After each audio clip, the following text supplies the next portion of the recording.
ਅੱਜ ਦੇ ਸਮੇਂ ਦੀ मैं गल करा तो अलोप हो गई हुण देखण नूं नहीं मिलता सब कुछ कहंदे ना चरखे ते ना कत्तण वाले ते ये दोबारा इस समय वल आके किस तरह लगदा हुण? बहुत वधिया लगदा है।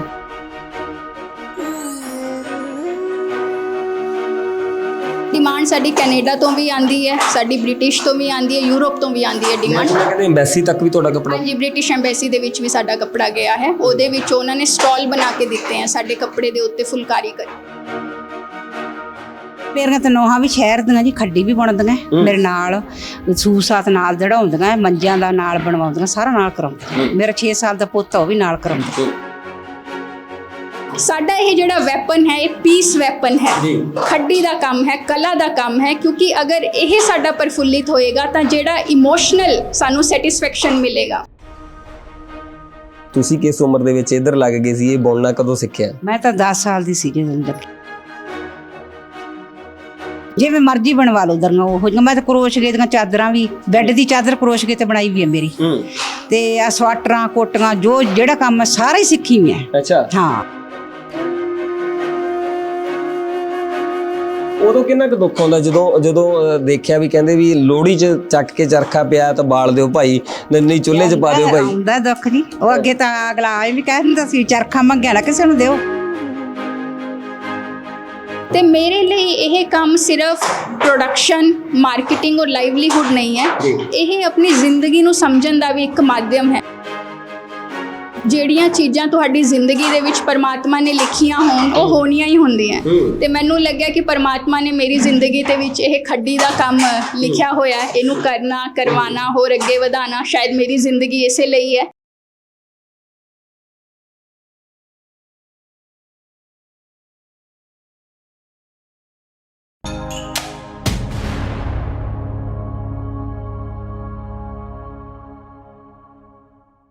ਸਤਿ ਸ਼੍ਰੀ ਅਕਾਲ ਜੀ, ਤੁਸੀਂ ਦੇਖ ਰਹੇ ਹੋ ਪ੍ਰਾਈਮ ਏਸ਼ੀਆ ਟੀਵੀ ਤੇ ਮੈਂ ਹਾਂ ਜੱਸੀ ਬਰਾੜ। ਪ੍ਰੋਗਰਾਮ ਪ੍ਰਾਈਮ ਵਿਰਾਸਤ ਲੈ ਕੇ ਮੁੜ ਤੋਂ ਹਾਜ਼ਰ ਹਾਂ। ਵੱਖ-ਵੱਖ ਤਰ੍ਹਾਂ ਦੀਆਂ ਸ਼ਖਸੀਅਤਾਂ ਦੇ ਨਾਲ ਮਿਲਾਉਂਦੇ ਆ, ਵਿਰਾਸਤ ਦੀਆਂ ਬਹੁਤ ਸਾਰੀਆਂ ਝਲਕੀਆਂ ਵਿਖਾਉਂਦੇ ਆ। ਅੱਜ ਤੁਹਾਨੂੰ ਇੱਕ ਵਿਰਾਸਤ ਦੀ ਵੱਖਰੀ ਝਲਕ ਦਿਖਾਉਣ ਲਈ ਲੈ ਕੇ ਆਏ ਆ। ਇਹ ਉਹ ਝਲਕ ਹੈ, ਕੋਈ ਸਮਾਂ ਹੁੰਦਾ ਸੀ ਤਾਂ ਬੋਲੀਆਂ ਅਤੇ ਗੀਤ ਹੁੰਦੇ ਸੀ, ਕਹਿੰਦੇ ਨਹੀਂ ਮੈਂ ਕੱਤਾਂ ਪ੍ਰੀਤਾਂ ਦੇ ਨਾਲ ਚਰਖਾ ਚੰਨਣ ਦਾ, ਕਿਉਂਕਿ ਉਸ ਟਾਈਮ ਚਰਖੇ ਦੀ ਜਿਹੜੀ ਕੂਕ ਹੁੰਦੀ ਸੀ ਨਾ, ਇੱਕ ਉਹਦੀ ਆਵਾਜ਼ ਹੁੰਦੀ ਸੀ, ਉਹ ਕੰਨਾਂ ਤੱਕ ਪੈਂਦੇ ਇੱਕ ਰਸ ਘੋਲਦੀ ਸੀ। ਪਰ ਹੁਣ ਸਭ ਕੁਝ ਅਲੋਪ ਹੋ ਗਿਆ, ਚਰਖੇ ਵੀ ਅਲੋਪ ਹੋ ਗਏ, ਕੱਤਣ ਵਾਲੇ ਵੀ ਅਲੋਪ ਹੋ ਗਏ, ਤਾਂ ਉਹਨਾਂ ਦੇ ਨਾਲ ਸਭ ਤੋਂ ਵੱਡਾ ਜਿਹੜਾ ਕੰਮ ਹੈ ਉਹ ਖੱਡੀਆਂ ਅਲੋਪ ਹੋਈਆਂ, ਜਿਨ੍ਹਾਂ ਦੇ ਵਿੱਚ ਕੱਪੜਾ ਬੁਣਿਆ ਜਾਂਦਾ ਸੀ। ਸੂਤੀ ਕੱਪੜਾ ਹੁੰਦਾ ਸੀ, ਜਿਹਦੀ ਕਹਿੰਦੇ ਹੁੰਦੇ ਸੀ ਵੀ ਜਦੋਂ ਕੋਈ ਬੰਦਾ ਪਾ ਲੈਂਦਾ ਨਾ ਤਾਂ ਉਹਦਾ ਅਲੱਗ ਹੀ ਰੰਗ ਰੂਪ ਬਣ ਜਾਂਦਾ ਸੀ, ਕਿਉਂਕਿ ਉਸ ਕੱਪੜੇ ਦੀ ਝਲਕ ਹੀ ਵੱਖਰੀ ਹੁੰਦੀ ਸੀ। ਅੱਜ ਇੱਕ ਐਸੀ ਝਲਕ ਦਿਖਾਉਣ ਦੇ ਲਈ ਲੈ ਕੇ ਆਏ ਹਾਂ ਤੁਹਾਨੂੰ। ਭਾਵੇਂ ਇਹ ਸਾਰਾ ਸਿਸਟਮ ਹੁਣ ਅਲੋਪ ਹੁੰਦਾ ਨਜ਼ਰ ਆ ਰਿਹਾ, ਕਿਉਂਕਿ ਜਿਹੜੇ ਚਰਖਾ ਕੱਤਣ ਵਾਲੀਆਂ ਬੀਬੀਆਂ ਸੀ ਸਾਡੀਆਂ, ਉਹਨਾਂ ਕੋਲੇ ਕਹਿੰਦੇ ਅੱਜ ਕੱਲ੍ਹ ਸਮਾਂ ਹੀ ਨਹੀਂ ਚਰਖਾ ਕੱਤਣ ਦਾ। ਉਹ ਕਹਿੰਦੇ ਜੇ ਕਿਸੇ ਨੂੰ ਪੁੱਛੀਦਾ ਕੀ ਕਰਦੇ ਹੋ, ਕਹਿੰਦੇ ਸਾਡੇ ਕੋਲੇ ਸਮਾਂ ਨਹੀਂ। ਪਰ ਸਮਾਂ ਬਹੁਤ ਹੈ, ਪਰ ਹੁਣ ਕੰਮ ਕਰਕੇ ਖੁਸ਼ ਨਹੀਂ ਕੋਈ। ਕਹਿੰਦੇ ਵੀ ਇਹ ਬਹੁਤ ਔਖਾ ਹੈ, ਕਿਹੜਾ ਕੱਤੂਗਾ, ਕਿਹੜਾ ਬੁਣੂਗਾ, ਉਹਦਾ ਕਰਾਂਗੇ ਕੀ। ਇਹ ਸਾਰੀਆਂ ਚੀਜ਼ਾਂ ਹੁਣ ਉਸ ਸਿਸਟਮ ਦੇ ਨਾਲ ਹੀ ਅਲੋਪ ਹੋ ਗਈਆਂ। ਪਰ ਅੱਜ ਚਰਖਾ ਵੀ ਚੱਲਦਾ ਦਿਖਾਵਾਂਗੇ ਤੇ ਦਰੀ ਵੀ ਬੁਣੀ ਜਾਂਦੀ ਦਿਖਾਵਾਂਗੇ ਤੇ ਖੱਡੀ ਵੀ ਚੱਲਦੀ ਦਿਖਾਵਾਂਗੇ। ਤੁਸੀਂ ਤਸਵੀਰ ਦੇ ਵਿੱਚ ਦੇਖ ਸਕਦੇ ਹੋ ਜਿਹੜਾ ਚਰਖਾ ਹੈ ਉਹ ਚੱਲ ਰਿਹਾ, ਤੇ ਇੱਥੇ ਪੂਣੀਆਂ ਤੋਂ ਜਿਹੜੇ ਧਾਗਾ ਬਣ ਕੇ ਫਿਰ ਉਹਦੇ ਗਲੋਟੇ ਬਣਾਏ ਜਾ ਰਹੇ ਆ। ਇੱਕ ਵੱਖਰੀ ਜੀ ਪਹਿਲ ਕਦਮੀ ਖੇਤੀ ਵਿਰਾਸਤ ਮਿਸ਼ਨ ਵੱਲੋਂ ਕੀਤੀ ਗਈ ਹੈ। ਨੌਜਵਾਨ ਜਿਹੜੇ ਬੱਚੇ ਬੱਚੀਆਂ ਨੇ ਉਹਨਾਂ ਨੂੰ ਇਸ ਰੀਤ ਵੱਲ ਦੁਬਾਰਾ ਤੋਰਨ ਦੀ ਗੱਲਬਾਤ ਉਹ ਕੀਤੀ ਗਈ ਹੈ। ਤੁਸੀਂ ਦੇਖ ਸਕਦੇ ਹੋ ਤਸਵੀਰਾਂ ਦੇ ਵਿੱਚ ਕਿਸ ਤਰ੍ਹਾਂ ਸਾਡੀਆਂ ਜਿਹੜੀਆਂ ਛੋਟੀਆਂ ਬੱਚੀਆਂ ਨੇ ਉਹ ਦਰੀਆਂ ਜਿਹੜੀਆਂ ਉਹ ਬੁਣ ਰਹੀਆਂ ਨੇ, ਕਿਉਂਕਿ ਇਹ ਦਰੀ ਬੁਣ ਕੇ ਪਹਿਲਾਂ ਸਮਾਂ ਹੁੰਦਾ ਸੀ ਵੀ ਲੜਕੀਆਂ ਦੇ ਦਹੇਜ ਦੇ ਲਈ ਜਿਹੜਾ ਸਮਾਨ ਹੁੰਦਾ ਸੀ ਉਹ ਸਾਰਾ ਘਰ ਦੇ ਵਿੱਚ ਹੀ ਤਿਆਰ ਹੋ ਜਾਂਦਾ ਸੀ। ਤੇ ਸਾਡੇ ਨਾਲ ਇੱਥੋਂ ਦੇ ਜਿਹੜੇ ਕਹਿ ਸਕਦੇ ਹਾਂ ਸਾਰਾ ਸਾਂਭ ਸੰਭਾਲ ਦੇਖਦੇ ਨੇ ਮਾਤਾ ਜੀ ਮੌਜੂਦ, ਆਪਾਂ ਗੱਲਬਾਤ ਕਰਦੇ ਹਾਂ। ਸਵਾਗਤ ਹੈ ਜੀ ਤੁਹਾਡਾ ਪ੍ਰਾਈਮ ਏਸ਼ੀਆ ਤੇ ਜੀ। ਹੋਰ ਸਿਹਤਾਂ ਠੀਕ ਨੇ ਮਾਤਾ ਜੀ? ਹਾਂ ਠੀਕ ਹੈ ਪਤਾ ਮਾਤਾ ਜੀ। ਜੇਕਰ ਗੱਲ ਕਰੀਏ ਤਾਂ ਇਹ ਸਾਰੀ ਚੀਜ਼ ਹੁਣ ਅੱਜ ਦੇ ਸਮੇਂ ਦੀ ਮੈਂ ਗੱਲ ਕਰਾਂ ਤਾਂ ਅਲੋਪ ਹੋ ਗਈ। ਹੁਣ ਦੇਖਣ ਨੂੰ ਨਹੀਂ ਮਿਲਦਾ ਸਭ ਕੁਝ, ਕਹਿੰਦੇ ਨਾ ਚਰਖੇ ਤੇ ਨਾ ਕੱਤਣ ਵਾਲੇ। ਤੇ ਇਹ ਦੁਬਾਰਾ ਇਸ ਸਮੇਂ ਵੱਲ ਆ ਕੇ ਕਿਸ ਤਰ੍ਹਾਂ ਲੱਗਦਾ ਹੁਣ? ਬਹੁਤ ਵਧੀਆ ਲੱਗਦਾ ਜੀ, ਬੜਾ ਵਧੀਆ ਲੱਗਦਾ ਸੀ। ਸਦੀ ਨਾਲੇ ਬੀਬੀਆਂ ਵਿਹਲੀਆਂ ਜਿਹੜੀਆਂ ਸਦੀਆਂ ਕੇ ਕੰਮ ਲੱਗਦੀਆਂ, ਨਰਮਾ ਨਹੀਂ ਫੁੱਟੀ ਨਹੀਂ ਕੋਈ, ਤੇ ਆਹ ਤਾਂ ਕੰਮ ਬਹੁਤ ਵਧੀਆ, ਸਾਨੂੰ ਬਹੁਤ ਹੌਸਲਾ ਹੈ। ਇਹ ਇੱਕ ਖੇਤਾਂ ਦੇ ਸਿਸਟਮ ਦੇ ਹਿਸਾਬ ਨਾਲ ਚੱਲਦਾ ਸੀ, ਜਿਵੇਂ ਖੇਤਾਂ ਦੇ ਵਿੱਚ ਆਪਣੇ ਕਪਾਹ ਹੋਣੀ ਜੀ, ਉਹ ਫਿਰ ਕਪਾਹ ਤੋਂ ਬਾਅਦ ਉਹ ਸਾਰਾ ਕੰਮ ਚੱਲਦਾ ਸੀ, ਨਾ ਤਾਂ ਹੁਣ ਕਪਾਹ ਹੁੰਦੀ ਹੈ ਤੇ ਨਾ ਸਿਸਟਮ ਚੱਲਦਾ ਜੀ। ਇਹ ਨਹੀਂ ਚੱਲਦਾ ਸੀ, ਕਪਾਹ ਨਹੀਂ ਮਿਲਦੀ ਸੀ, ਤਾਂ ਹੁਣ ਅਸੀਂ ਘਰੇ ਜਿਹੜਾ ਕੰਮ ਕਰਦੇ ਆ, ਹਰ ਕੋਈ ਲੁਧਿਆਣੇ ਲੋ ਪੱਟੀਆਂ ਕਾਲਰਾਂ ਵਾਲਾ ਸੂਤ ਵੱਜਦਾ ਜੀ, ਉਹ ਲਿਆਉਣੇ ਆ, ਉਹ ਲਿਆ ਕੇ ਫੇਰ ਦੇੜ ਕੇ ਫਿਰ ਅਸੀਂ ਉਹ ਬਣਾਉਣੇ ਆ ਕੱਪੜਾ। ਤੇ ਹੁਣ ਸਦੀ ਇਹ ਮੈਡਮ ਨੇ ਵਿਚਾਰੀ ਨੇ ਵਜਾਉਂਦੇ ਆ ਕਪਾਹ ਕਪੂ ਵਿਚਾਰੇ ਇਹ ਲਿਆਉਂਦੇ ਆ, ਫਿਰ ਕਤਾਈ ਕਰਾਉਂਦੇ ਆ, ਤੇ ਅਸੀਂ ਆਨੇ ਵੀ ਸਾਡਾ ਕੰਮ ਗਾਂ ਅੱਗੇ ਵਧਣਾ ਚਾਹੀਦਾ ਹੈ। ਮਤਲਬ ਤੁਸੀਂ ਕਿਸ ਉਮਰ ਦੇ ਵਿੱਚ ਇੱਧਰ ਲੱਗ ਗਏ ਸੀ, ਇਹ ਬੁਣਨਾ ਕਦੋਂ ਸਿੱਖਿਆ? ਮੈਂ ਤਾਂ 10 ਸਾਲ ਦੀ ਸੀ ਜਦੋਂ ਲੱਗੀ। ਹਾਂ, ਛੱਡਿਆ ਨਹੀਂ ਇੱਕ ਦਿਨ ਵੀ, ਸਹੁਰਿਆਂ ਦੇ ਘਰ ਆ ਕੇ ਵੀ ਨਹੀਂ ਛੱਡਿਆ, ਨਨਾਨਾ ਵਿਆਹੀਆਂ ਤੇ ਨਾਲ ਪੂਰਾ ਹੀ ਸਾਥ ਦਿੱਤਾ ਉਹਨਾਂ ਦੇ। ਨਹੀਂ ਉਦੋਂ ਫਿਰ ਇੱਧਰ ਕਿਵੇਂ ਆਏ? ਉਦੋਂ ਜਦੋਂ ਛੋਟੇ ਹੁੰਦੇ ਸੀ ਉਦੋਂ ਤਾਂ ਕਹਿੰਦੇ ਹੁੰਦੇ ਸੀ ਵੀ ਕੁੜੀਏ ਆਹ ਕੰਮ ਕਰ ਲੈ, ਕੁੜੀਏ ਆਹ ਕੰਮ ਕਰ ਲੈ। ਉਦੋਂ ਜੀ ਸਾਡੇ ਮੇਰਾ ਪਿਓ ਬਾਹਰ ਕੰਮ ਤੇ ਜਾ ਵੜਦਾ ਸੀ, ਮਿਸਤਰੀ ਹੈ, ਤੇ ਮਗਰ ਕੁੜੀਆਂ ਇਕੱਠੀਆਂ ਕਰ ਲੈਣੀਆਂ, ਰਾਤ ਨੂੰ 12 ਵਜੇ ਤਾਈਂ ਕੱਤਣਾ ਸੀ, ਜਿਹਨੇ ਤਾਣੀ ਬੁਣਨੀ, ਜੇ ਬੁਣਨੀ ਵੀ ਕਿਹੜੀ, ਸਿਖਾਈਆਂ ਵੀ ਮੈਂ ਬਹੁਤ ਹੈ। ਤੇ ਪਰ ਮੈਨੂੰ ਕਹਿਣ ਲੱਗ ਜਾਂਦੇ ਸੀ ਤੁਸੀਂ ਇੰਨੇ, ਉਦੋਂ ਤਾਂ ਜਲਾਏ ਵੀ ਬੁਣਦੇ ਸੀ, ਤੇ ਫਿਰ ਮੈਨੂੰ ਕਹਿ ਦਿੰਦੇ ਸੀ ਤੂੰ ਸਾਡੀ ਰੋਜੀ ਮਾਰੀ ਜਾਨੀ, ਸਾਰਿਆਂ ਨੂੰ ਸਿਖਾ ਤੇ ਮੈਨੂੰ ਇਹ ਹੌਸਲਾ ਸੀ। ਹੁਣ ਵੀ ਮੈਂ ਤਾਂ ਜਿੰਨੇ ਚਿਰ ਅੱਧਾ ਘੰਟਾ ਘਰੇ ਜਾ ਕੇ ਵੀ ਨਾ ਲਾਵਾਂ, ਮੇਰਾ ਟੇਕ ਨਹੀਂ ਆਉਂਦੀ। ਨਹੀਂ ਉਦੋਂ ਤਾਂ ਕਹਿੰਦੇ ਵੀ ਇਹ ਵੀ ਹੁੰਦਾ ਸੀ ਵੀ ਕਹਿੰਦੇ ਰਾਤ ਨੂੰ ਵੀ ਲੱਗ ਜਾਣਾ, ਜਦੋਂ ਉੱਠ ਜਾਣਾ ਵੀ ਇਹ ਜਿਦਾਈ ਹੁੰਦੀ ਸੀ ਵੀ ਮੈਂ ਸਾਰਿਆਂ ਨੂੰ ਪਹਿਲਾਂ ਕੰਪਲੀਟ ਕਰ ਦੇਣਾ। ਹਾਂ, ਕਰ ਦੇਣਾ, ਹਾਂ ਆਈ ਹੁੰਦਾ ਸੀ। ਤੇ 12 ਵਜੇ ਤਾਈਂ ਬੱਧਾ ਬਹਿਣਾ ਸੀ, ਕਈ ਕੁੜੀਆਂ ਇਕੱਠੀਆਂ ਕਰ ਲੈਣੀਆਂ, ਤੇ ਫਿਰ ਉਹ ਰਾਤ ਨੂੰ ਕੱਤਣਾ ਦਿਨੇ ਲਾ ਦੇਣਾ, ਖੱਡੀ ਤੇ ਲਾ ਦੇਣਾ। ਅੱਛਾ, ਹਾਂ। ਤੇ ਇਹ ਕਹਿੰਦੇ ਵੀ ਉਦੋਂ ਜਿਹੜੀਆਂ ਕੁੜੀਆਂ ਹੁੰਦੀਆਂ ਸੀ ਉਹਨਾਂ ਦੇ ਦਾਜ ਦਾ ਸਮਾਨ ਹੈ ਜਿਹੜਾ ਉਹ ਸਾਰਾ ਇਕੱਠਾ ਹੀ ਤਿਆਰ ਹੋ ਜਾਂਦਾ। ਹਾਂ, ਤਿਆਰ ਅਸੀਂ 3 ਭੈਣਾਂ ਸੀ, 5 ਚਾਚੇ ਦੀਆਂ ਧੀਆਂ ਸੀ, 3 ਭੈਣਾਂ ਸੀ ਆਪ ਸੀ, ਅਸੀਂ ਹੱਥੀਂ ਤਿਆਰ ਕਰਿਆ ਸਾਰਾ ਕੁਛ। ਹਾਂ, ਤੇ ਗਾਂ ਫਿਰ ਸਹੁਰੇ ਘਰ ਆ ਕੇ ਵੀ ਨਨਾਨਾ ਦੇ ਨਾਲ ਤਿਆਰ ਕਰਾਇਆ, ਬਹੁਤ ਸ਼ੌਂਕ ਸੀ ਵੀ ਇਹਦਾ ਮਤਲਬ ਪਹਿਲਾਂ ਆਪਦੇ ਘਰੇ ਤੇ ਫਿਰ ਅੱਗੇ। ਹਾਂ, ਫਿਰ ਅੱਗੇ, ਹਾਂ ਬਹੁਤ ਸ਼ੌਂਕ ਸੀ ਮੈਨੂੰ ਇਹ ਕੰਮ ਦਾ, ਹੁਣ ਵੀ ਬਹੁਤ ਸ਼ੌਂਕ ਆ ਮੈਨੂੰ। ਇਹਨੇ ਕੰਮ ਵਧਾਇਆ, ਮੈਨੂੰ ਸ਼ੁਕਰ ਹੈ ਜੇ ਆਪਣੀਆਂ ਹੁਣ ਲੜਕੀਆਂ ਜੋ ਘਰੇ ਬੁੜੀਆਂ ਵਿਹਲੀਆਂ ਬੈਠੀਆਂ ਆਪਣੀਆਂ ਆ ਕੇ ਇੱਥੇ ਕੰਮ ਕਰਨ, ਬਹੁਤ ਤਰੱਕੀ ਹੈ। ਅੱਗੇ ਤਾਂ ਕਹਿੰਦੇ ਘਰ ਘਰ ਖੱਡੀ ਹੁੰਦੀ ਸੀ ਜੀ, ਹੁਣ ਤਾਂ ਪਿੰਡਾਂ ਦੇ ਵਿੱਚ ਮੈਨੂੰ ਲੱਗਦਾ ਦੇਖਣ ਨੂੰ ਨਹੀਂ ਮਿਲਦੀ। ਨਾ ਵੇਖਣ ਨੂੰ ਮਿਲਦੀ ਕੋਈ ਨਹੀਂ, ਹੁਣ ਤਾਂ ਖੱਡੀ ਹੈ ਨਹੀਂ ਘਰ ਕਿਸੇ ਦੇ ਵੀ। ਮੇਰੀਆਂ ਆਪਦੀਆਂ ਲਾਈਆਂ ਹੋਈਆਂ ਸੀ ਰੋਡ ਪਿੰਡ 'ਚ 5-7 ਜਾਣੀਆਂ, ਸਭ ਨੇ ਛੱਡਦਾ ਕੰਮ। ਅੱਛਾ, ਆਂਦੀਆਂ ਨਹੀਂ ਕਰਨਾ ਸੀ, ਤੇ ਜੇ ਆਪਾਂ ਕਰਾਂਗੇ ਤੇ ਕਿਸੇ ਬੰਨੇ ਹੱਥ ਨਹੀਂ ਕਰਨਾ ਪੈਂਦਾ, ਕਿਉਂ ਪੈਸਾ ਤੇ ਲਾਭ ਦੇ ਕੋਲ ਖੁੱਲਾ ਡੁੱਲਾ ਹੁੰਦਾ ਹੈ, ਕਿ ਬੁੜੀਆਂ ਕੰਮ ਕਰ ਰਹੀਆਂ, ਹੱਥ ਕਿਸੇ ਬੰਨੇ ਝਾਕਣਾ ਨਹੀਂ ਪੈਂਦਾ, ਚੱਕੋ ਪੈਸਾ ਆਪਦਾ ਲਾਓ। ਅੱਛਾ, ਹਾਂ, ਵੀ ਇਹਦੇ ਚ 2 ਕੰਮ ਹੁੰਦੇ ਸੀ, ਨਾਲੇ ਇਨਕਮ ਨਾਲੇ ਆਪਦਾ ਘਰ ਦਾ ਕੰਮ। ਹਾਂ, ਮੈਂ ਦੇਖਿਆ ਇੱਥੇ ਛੋਟੀਆਂ ਬੱਚੀਆਂ ਵੀ ਜਿਹੜੀਆਂ ਦਰੀਆਂ ਬੁਣ ਰਹੀਆਂ ਹੁਣ, ਇਹ ਜਿਹੜੀਆਂ ਨੌਜਵਾਨ ਬੱਚੀਆਂ ਆਉਂਦੀਆਂ ਇੱਧਰ ਰੁਝਾਨ ਕਰਦੀਆਂ। ਹਾਂ ਆਉਂਦੀਆਂ ਸਾਨੂੰ ਸ਼ੌਂਕ ਹੈ, ਰੋਡ ਤੋਂ ਵੀ ਮੈਨੂੰ 2-3 ਕਹਿ ਰਹੀਆਂ ਵੀ ਸਾਨੂੰ ਲਾ ਲਓ। ਮੈਂ ਸਾਡਾ ਕੰਮ ਚੱਲ ਪੈਂਦੂਗਾ, ਵੱਧ ਜਾਂਦਾ, ਅਸੀਂ ਵਧਾਉਣਾ ਚਾਹੁੰਦੇ ਆ ਤੇ ਫਿਰ ਲਾ ਲਾਂਗੇ। ਮਾਤਾ ਕਦੇ ਜਦੋਂ ਇਹ ਤੁਹਾਡੇ ਬੁਣੀਆਂ ਹੋਈਆਂ ਚੀਜ਼ਾਂ ਤੁਸੀਂ ਜਦੋਂ ਦਿਖਾਉਂਦੇ ਹੋ ਤਾਂ ਕਈ ਵਾਰੀ ਕੋਈ ਬੰਦਾ ਇਹ ਕਹਿੰਦਾ ਵੀ ਇਹ ਪੈਸੇ ਜਿੰਨੇ ਮਰਜ਼ੀ ਲੈ ਲਓ, ਸਾਨੂੰ ਇਹਦੇ ਨਾਲ ਦੀ ਇਹੋ ਜਿਹੀ ਚੀਜ਼ ਬਣਾ ਕੇ ਦਿਓ, ਉਦੋਂ ਦਿਲ ਕਿੰਨਾ ਖੁਸ਼ ਹੁੰਦਾ? ਬਹੁਤ ਖੁਸ਼ ਹੁੰਦਾ। ਮੈਂ ਤਾਂ 4 ਪੈਰਾਂ ਤੇ ਖੇਸ 10 ਨਮੂਨੇ ਬਣਾ ਦਿੰਨੀ ਆ। ਅੱਛਾ, 10 ਤਰ੍ਹਾਂ ਦੀ, ਤੇ 2 ਦੂਜੀ ਖੱਡੀ ਤੇ ਛੋਟੀ ਤੇ 2 ਪੈਰਾਂ ਤੇ ਵੀ ਜਿੰਨੇ ਮਰਜ਼ੀ ਨਮੂਨੇ ਬਣਾ ਲਓ।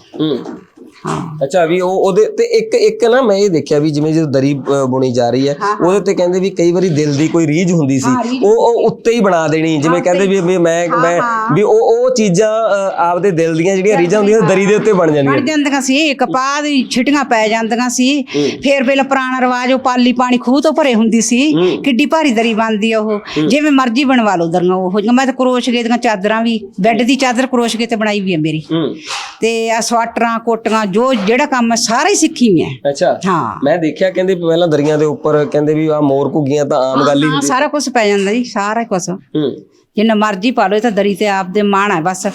ਦੇਲਾ ਬੰਦਾ ਸ਼ੌਂਕ ਨਾਲ ਕੰਮ ਕਰੇ ਤਾਂ ਸਾਰੇ ਆ ਜਾਂਦੇ ਆ। ਅੱਛਾ, ਬਸ ਹਾਂ, ਤੇ ਸ਼ੌਂਕ ਹੋਣਾ ਚਾਹੀਦਾ ਇਹ ਜਿਹੜਾ ਹੁਣ ਸਾਰਾ ਮਟੀਰੀਅਲ ਹੈ ਇਹ ਮਿਲ ਜਾਂਦਾ ਹੁਣ ਸੌਖਾ, ਜਾਂ ਇਹ ਸਾਰਾ ਔਖਾ ਮਿਲਦਾ ਜੀ? ਇਹ ਫਿਰ ਹੁਣ ਥੋੜਾ ਜਿਹਾ ਬੀਜਦੇ ਨਹੀਂ ਕਰਕੇ ਤੇ ਥੋੜਾ ਜਿਹਾ ਔਖਾ ਹੋ ਜਾਂਦਾ।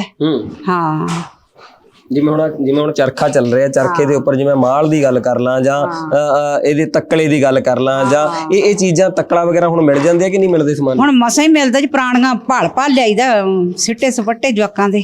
ਅੱਛਾ, ਹਾਂ, ਮਸਾਂ ਲਿਆਂਦੇ ਭਾਲ ਕੇ, ਨਵਾਂ ਤਾਂ ਨਹੀਂ ਮਿਲਦਾ ਹੁਣ? ਨਵਾਂ ਨਹੀਂ ਮਿਲਦਾ, ਉਦੋਂ ਕਿੰਨਾ ਦੂਰੋਂ ਮਿਲਦਾ, ਬਾਹਲੀ ਦੂਰੋਂ ਜਾਂ ਲੁਧਿਆਣੋਂ ਤੇ ਜਾਂ ਇਧਰੋਂ ਅੰਮ੍ਰਿਤਸਰ ਨੂੰ ਆਏ ਮਿਲਦਾ ਵੀ ਨੇੜੋਂ ਨਹੀਂ ਮਿਲਦਾ। ਉਦੋਂ ਕਿੰਨਾ ਕੁ ਦੁੱਖ ਹੁੰਦਾ ਜਦੋਂ ਦੇਖਿਆ ਵੀ ਕਹਿੰਦੇ ਵੀ ਲੋਹੜੀ 'ਚ ਚੱਕ ਕੇ ਚਰਖਾ ਪਿਆ ਤਾਂ ਬਾਲ ਦਿਓ ਭਾਈ, ਨਹੀਂ ਚੁੱਲ੍ਹੇ 'ਚ ਪਾ ਦਿਓ ਭਾਈ। ਹੁੰਦਾ ਦੁੱਖ ਜੀ, ਉਹ ਅੱਗੇ ਤਾਂ ਅਗਲਾ ਇਹ ਵੀ ਕਹਿ ਦਿੰਦਾ ਸੀ ਚਰਖਾ ਮੰਗਿਆ ਨਾ ਕਿਸੇ ਨੂੰ ਦਿਓ। ਅੱਛਾ ਹਾਂ ਉਦੋਂ ਚਰਖਾ ਮੰਗਿਆ ਨਾ ਦਿਓ ਕਿਸੇ ਨੂੰ।